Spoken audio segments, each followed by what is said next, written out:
band can really gauge what they're worth to a promoter. And every ticket you sell, you get paid for. The more you sell at each show, the better the next show. My local band grew up just in the same town as Steve's. We both had the privilege of being able to double, if not triple, the expectations of the promoter. And I think that that's a very distinct reason why both of our bands got signed out of the same town in New York. We were both able to realize that this is a business. Selling tickets is a way to learn how to market yourselves and learn how to push the limits and how to talk to people and approach people about your band. Because it's one thing to just stand outside, just here's a flyer. No, but you need to become a businessman, and you need to learn how to be an artist and a businessman. Otherwise, you're just going to play coffee houses the rest of your life.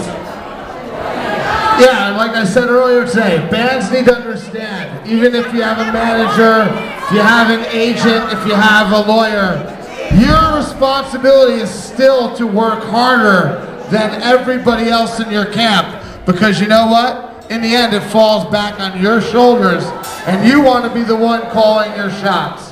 So, ticket selling is good, makes promoters happy, but in the end it makes the band the most money out there. And just so bands know, when you make it to Bamboozle, if you're on Bamboozle, this is a business. You're looking at merchandise opportunity that if you stake, you're doing $500. If you kick it, you're doing $3,500 in cash. So there's a little bit of incentive to focus on ticket sales and merchandise because they are in the same business. So there you go. There's my advice for today. Thank you. Alrighty, listen.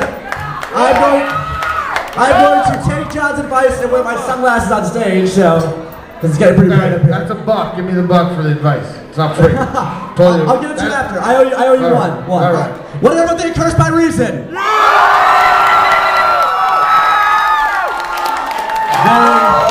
Very talented band. All right, let's send it over to the judges. Quick question: do you guys have merch? We've been talking about it all night. We're in the promo. We just had a promo set to us. That's nice.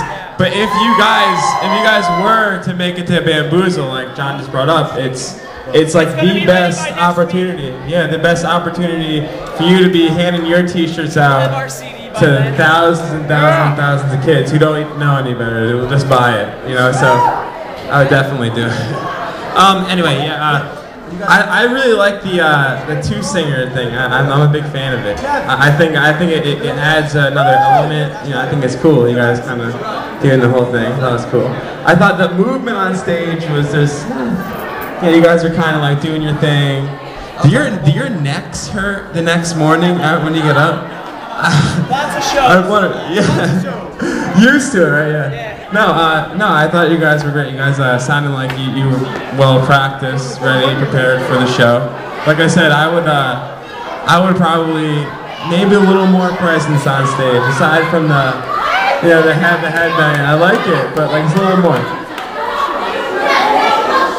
First up, yo, can we quiet down over there in the corner? The peanut gallery closes down during judging.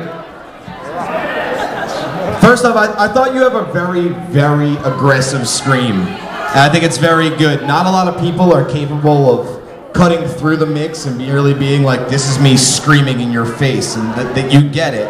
And I think it works very well. It's balanced really well with your vocalist.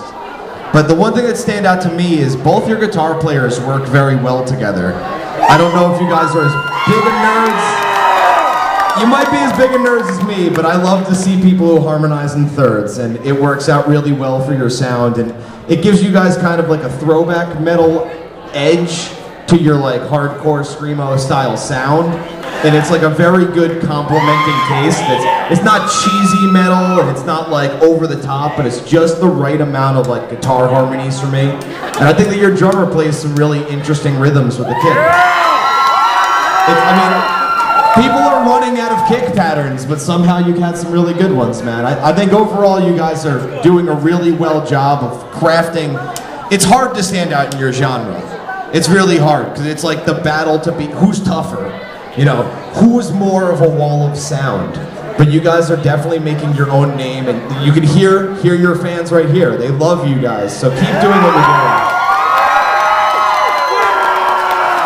You know, all night night it's been like, hey guys, you gotta go to a store and buy clothes. You guys got the look right off the bat. You got it. You guys clearly have a good thing going with your music. There's not much, more I can say to you guys about your stage presence than these guys have already said. So I'll focus more on why don't you guys have merch when you're packing this big of a crowd? Like, honestly, that's $600-700 worth of merchandise right there tonight.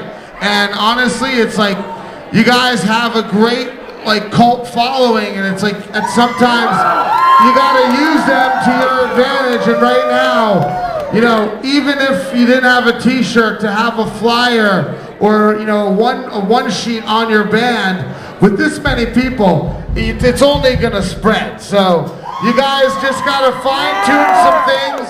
I would strengthen getting a mailing list, having some of your loyal fans out there helping you guys promote yourself, because we're here tonight and we barely see any promo for any of the bands. We've only got like 5 demos, and it's like, hey, hello, it's called a break contest. We want to break somebody, but if you guys don't want to be broken, it's going to be hard for us to do it. So promote yourselves, get some merch, and keep doing what you're doing. Practice. But you guys got a great foundation, and I expect to see you guys on some big bills pretty soon. So good stuff. One more time, Crush by Reason!